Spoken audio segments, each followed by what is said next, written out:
When you've been on your fertility journey for months or even years at this stage, it can feel like an endless spiral of frustration, disappointment, and heartbreak. Every month that goes by is the loss of so much, and having to constantly pick yourself up again and again and keep going is exhausting. And as we well know, it completely takes over every single part of your life. So how do you keep going? How do you know it won't all be for nothing? How do you stop doubting yourself and trust that you're on the right path? On today's episode, it is my goal for you to walk away knowing that you already are. Welcome to your journey to fertility. This is the podcast that blends science with spirit to give you all the tools you need as you navigate your fertility journey. I'm your host, Jennifer Edmonds, and for the last 15 years, I've been helping women on their journeys to motherhood and beyond. I believe that combining the latest scientific research along with the best energetic and mindset practices will help you to avoid putting your life on hold and bring you closer to your baby. Each week, you'll learn ways to support your fertility and trust your body so that you can stop stressing that you'll never have your baby and finally walk your path to motherhood. This is the Your Journey to Fertility podcast. Hello and welcome back to the podcast. Thank you so much for joining me and sharing your time and your energy with me today. I absolutely love having you with me. Now, today's episode was inspired by a conversation that I had with one of my students a couple of weeks ago. She is struggling to have a baby and going through IVF. And she told me that she feels like for the last few months, she's just been like, go, go, go. It's been one thing after the next. She's been so busy at work. She's been rushing to appointments and preparing for treatments. And it got to the point where she finally had some time to stop and to rest and to start working on some of the regulating tools and the practices that we had been working on together. And she said to me, Jen, I feel awful. I'm actually at this point where I feel worse. And I think that this is a really important thing to mention because we have this huge misconception that healing is always going to feel good. We expect that when we get those times to start really working on some calm, working on some nervous system regulation, that we are going to feel good. And this student of mine, she was like, I feel awful. Is this normal? I'm crying over everything. I feel like a wreck. I have no energy. I can't get out of bed. And in reality, when you finally give your nervous system some space to exhale, when you have been in fight or flight mode for weeks, months, however long it might have been, slowing down can feel really heavy, really overwhelming, exhausting, emotional. You might feel like crying all the time. I did an episode about how to know you are in fertility burnout a few weeks ago. And if you feel like that is something that you can relate to, I absolutely recommend you go back and listen to that episode because that explained in a lot of detail how we get to that stage of, being on edge and being so anxious and go, go, go, and tipping over into that point of absolute apathy and I can't even be bothered anymore. And I think that that is something that happens to a lot of us. And we really expect, okay, well, I'm working on myself. I'm taking time to go to bed a little bit earlier. I'm not staying up late working. I'm not putting a million things onto my calendar this week because I know I need time for myself. We assume that it's going to feel really good. But unfortunately, it doesn't always work that way. Compare this to when I'm sure you have had this experience or you know someone who has.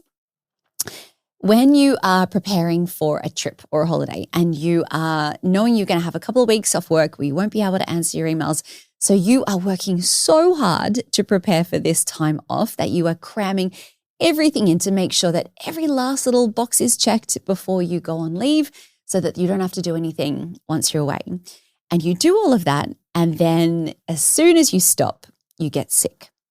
I'm sure we've all had that happen to us in some way or another. And that is a classic example of you living on fumes, basically. You are just living on adrenaline. You are pushing and overriding your nervous system, and you finally get that chance to rest. and your body is like, oh, finally I can let everything out. And that is so often where we end up feeling really unwell. When you have spent so long in survival mode, it can actually feel really scary for your brain to stop and to slow down.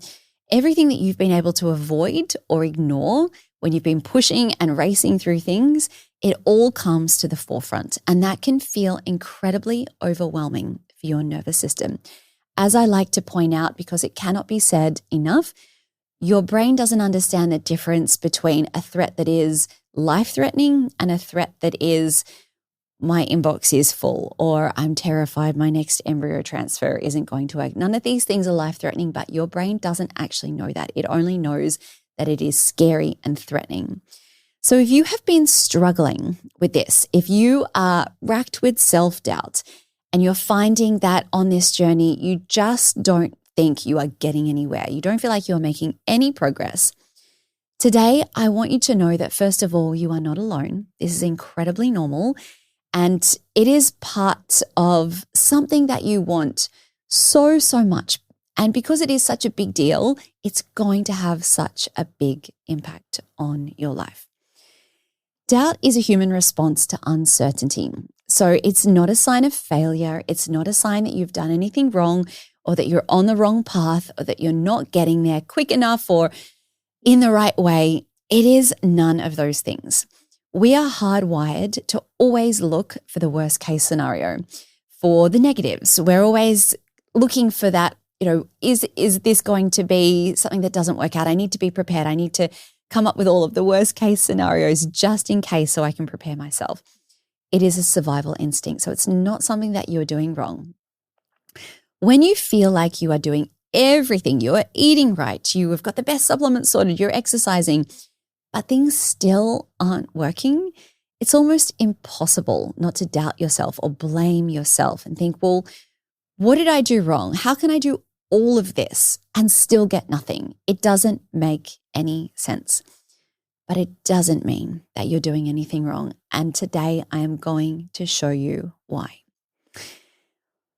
Trusting the process is one of the hardest things that I think humans can do. And it's a bit of a saying, if you look at it in a non-fertility sense, perhaps you're starting a new course or you're working with a coach or a therapist, whatever it might be. And, the way that they start the process isn't what you expect or not what you think is going to give you the desired outcome. But they always say to you, trust the process. And it's hard for your brain to do that because you want the answers. Our brains love things that are predictable. We want to know what the outcomes are going to be. But trusting the process is something that we need to learn to do. There are a few parts to this, and we are going to go through, before we actually get into that, we need to think about the actual ways that you can start trusting that you are on the right path. The first thing I want to mention here is this metaphor of the garden. So if you are thinking about some seeds that you want to plant, you're designing a few things that you want to put around your garden, around your home, you wouldn't plant those seeds today and expect apples tomorrow. You wouldn't get upset about that. You'd be like, okay, well, no, the process is we plant the seed, we get some sunlight, we water the seeds. I'm not a great gardener. I'm sure there's more to it than that. But we know it takes time. But we know that is the process and that you will get a result. But we don't know when and we don't exactly know how. Growth is always happening beneath the soil, even when you can't see it. When I think about my fertility journey, and I have so many examples of month after month where everything was perfect.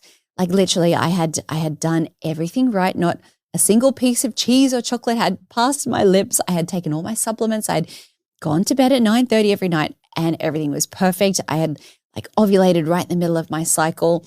Everything should have worked.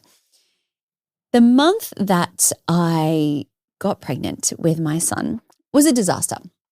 So without going into too many details, it was one of those months where nothing went right. My husband and I just weren't getting along great. We'd pick fights with each other over stupid things.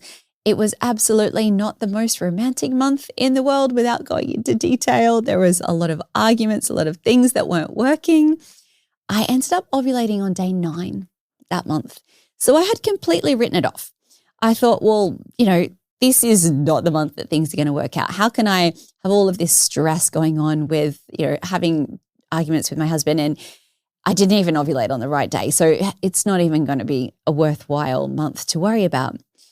But that was the month that it happened. And it just goes to show you that things don't have to be perfect in the moment. It is everything that you do leading up to it that makes such a big difference. Because all of those months where things were perfect, I was like, I can feel that my baby is so close. How can this not work? How could I have gotten it so wrong?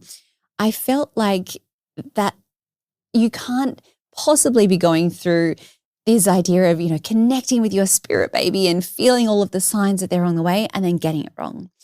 But what I like to remind myself time and time again of is that I didn't get it wrong. I got the timing wrong. And that is one of the hardest things for us to get our heads around, because we can know what we want. We can be really clear with the universe, but we don't know when and we don't know how these are going to come to us. So progress in this space of your fertility journey and in life, it is not always visible in the moment. You just need to know that by doing the healing work, making the time for yourself, giving yourself what you need, it is going to work when it works, but it is not always going to feel good. And we always think that when it does feel good, this is when it's going to happen. But I want you to know that that isn't always the way it works. And I know that it's only really in hindsight that we can look back and say, oh yeah, that's the way things worked out because of this. And I feel like I needed to experience that because now I've got this now. And, hopefully in hindsight, you can get to a point where your journey makes a little bit more sense. Maybe you will, maybe you won't, but I certainly can. And I can now look back at those difficult times and say, well, they led me to something so much better. So it is my hope for you, after listening to this episode today, that someday and somehow you'll be able to look back and know that this whole journey made sense for you. So let's get into, how do you actually stop doubting yourself on this journey and trust that you are on the right path? There are 4 things that I want to speak about in a little bit more detail. The first thing is you need to embrace that doubt is a part of your journey and a part of being human. We cannot control everything. It also would be very boring if we could. Imagine if every time you went to watch a movie, you knew exactly what was going to happen. Like, you wouldn't even bother. Life would just be so dull. And I know sometimes you just want to say, look, if someone could just tell me I'm going to be pregnant in 12 months, I wouldn't even care about everything else that happened in the meantime. I get it. I so get it. But sadly, we do not have a crystal ball, and that is not the way that things work. Your doubts, your fears, your worries, all of these things are just your nervous system's way of trying to keep you safe. So we need to be okay with that. Maybe not even okay with it. We need to acknowledge it and just accept that that is there. You are going to doubt yourself. You're going to doubt your decisions. You're going to make mistakes. And when doubts come up, you're not allowed to continually beat yourself up about them. That is very, very important to know.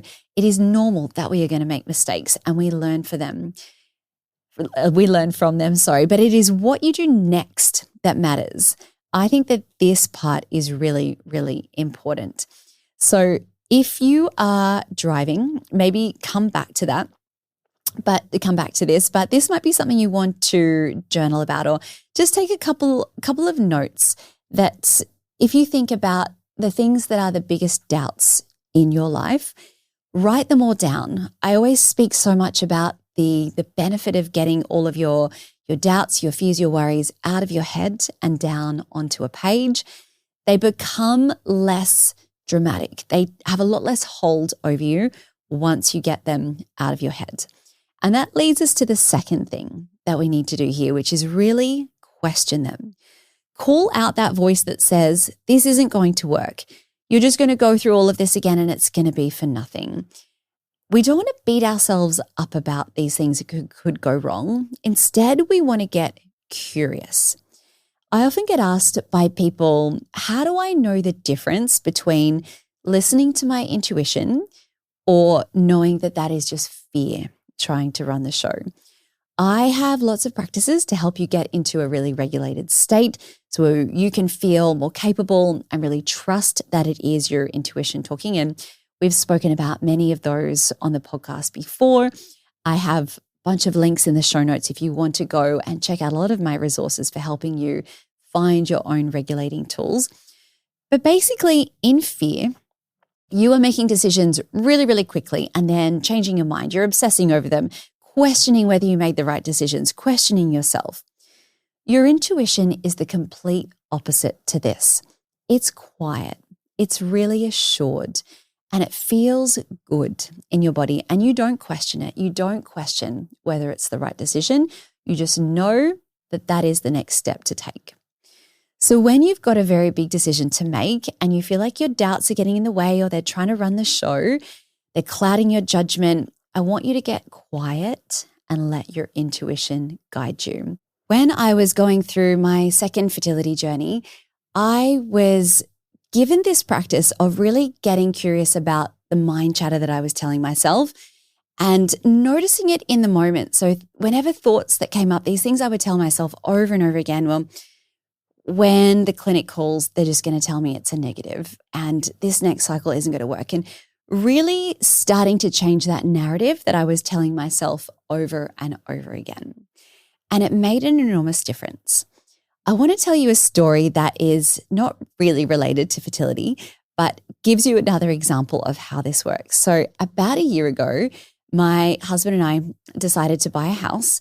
And it was something that we had been planning to do for years and years. But if you are not from Sydney and are not familiar with how hard it is to buy a house in Sydney, I think it comes at number 2 in the world in terms of the most unaffordable place in the world. Anyway, for people, who are in our 40s have been working for decades, what we could afford and what we wanted was very, very different. So we really had to get our meter of what was possible down to a certain level. Anyway, we were told by many real estate agents, it's going to take you 6 to 12 months. This area is not going to be one that you can afford.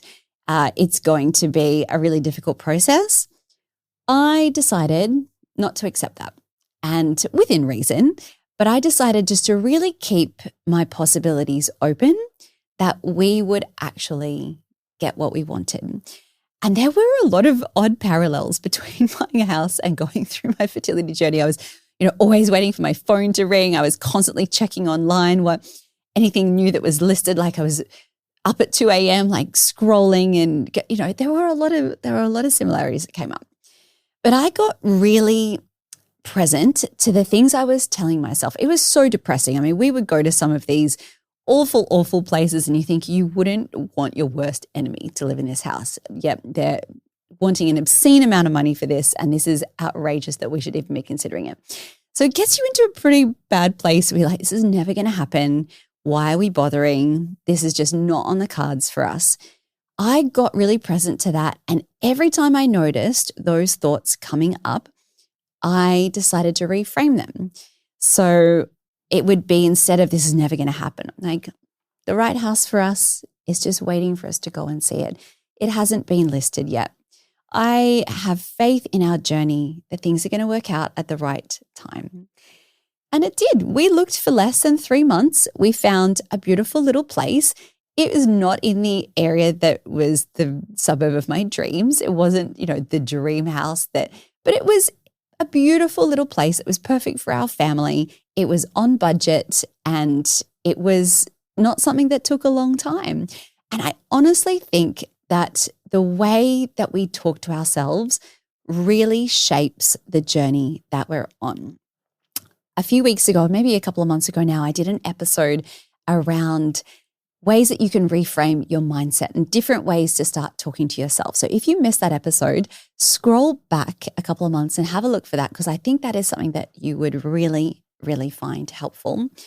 But things that you can start to say to yourself, if you notice that your brain is constantly telling you, I'm broken, my body can't do this, start to catch yourself in the moment and say, I'm doing the best I can.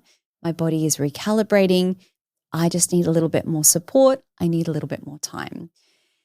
Things like, it's never going to happen. I don't know why I'm bothering. This is just not going to work out for us. Catch those thoughts and reframe them and say to yourself in the moment, I'm still on my journey. Jen, you are doing everything with all the information that you have. Really frame it in that first person. Talk to yourself gently, like you would a really, really dear friend. So I encourage you to start noticing your self-talk every single day and start to soften it. And it might sound really silly, but you can do all of this in your head, so no one's going to know.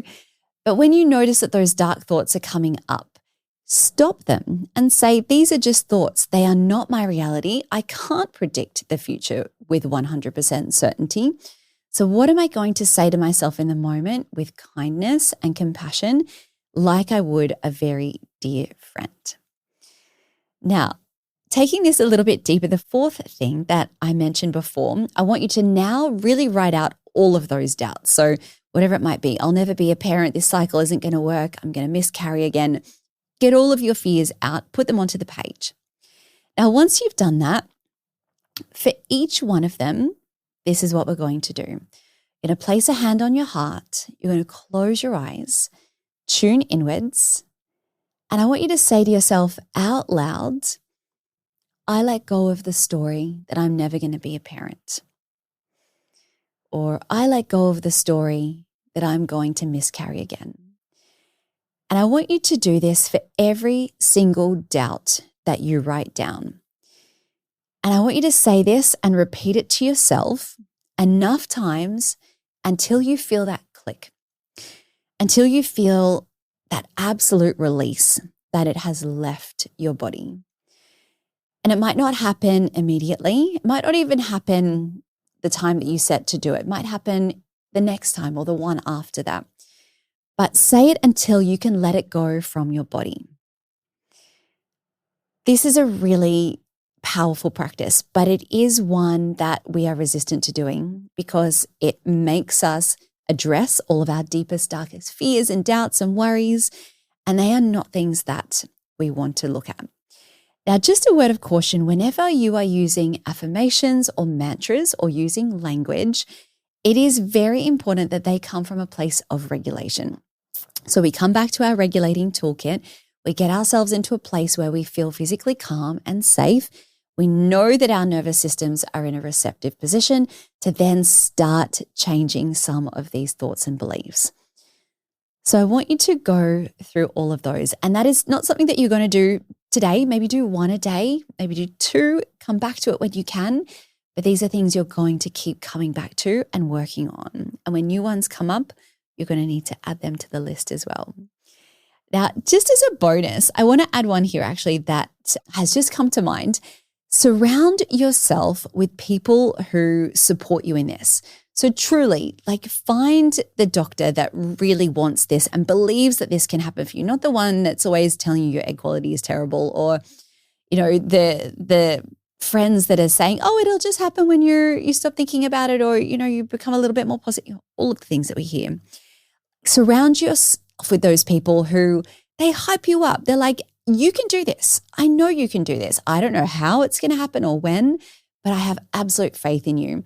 Surround yourself with stories of women who have gotten through their journeys and had the families of their dreams against all of the odds. There are so many amazing women that I've had on this podcast that have had their children after the most doubtful journeys where they never thought it would happen. Give your brain as many reminders as possible that this can happen for you as well. So I want to recap the main points that we've spoken about today. The first was that doubt is normal. Doubts are not a sign that you're failing or that you're on the wrong path. They are just a usual part of being a human.